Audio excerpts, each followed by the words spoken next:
రేవంత్ రెడ్డి ఒక వీధి రౌడీ మాదిరిగా అసెంబ్లీలో తొక్కుకుంటూ పోతా ఉంటూ మాట్లాడుతున్నాడు. ఉత్తమ్ కుమార్ రెడ్డిని, దామోదర్ రాజ నరసింహని, బట్టి విక్రమార్కని, శ్రీధర్ బాబుని తొక్కి పేమెంట్ కోటాలో 1000 కోట్లు ఢిల్లీకి పారేసి నీ తొక్కలో సీటు తెచ్చుకున్నావని కేటీఆర్ మండిపడ్డారు. అసలు ఒక వీధి రౌడీ మాదిరిగా ముఖ్యమంత్రిలా కాదు, ఒక వీధి రౌడీ మాదిరిగా నడుపుతున్నది సర్కారు కాదు, ఒక రౌడీ దర్బార్ అన్న స్థాయిలో చెలరేగిపోతూ తొక్కుకుంటూ వచ్చినా తొక్కుకుంటూ పోతా మళ్ళీ తొక్కుతా. ఎవరిని దొక్కినవు నువ్వు? ఉత్తమ్ కుమార్ రెడ్డిని దొక్కినవు. ఎవరిని దొక్కినవు? దామోదర్ రాజనరసింహన్ దొక్కినవు. ఎవరిని దొక్కినవు? బట్టి విక్రమార్కన్ దొక్కినవు. ఎవరిని దొక్కినవు?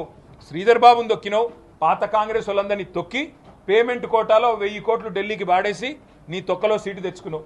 ఆ సీటు కోసం ఏదో మిగతా వాళ్ళందరూ పోటీలు పడుతున్నట్టు ఇవాళ ఇష్టారీతున ముఖ్యమంత్రి గారు ఒక వీధి రౌడీ కంటే హీనంగా అసెంబ్లీని వేదికగా చేసుకొని మాట్లాడిన పద్ధతికి సిగ్గుతో సభ్య సమాజం తలదించుకుంటుంది.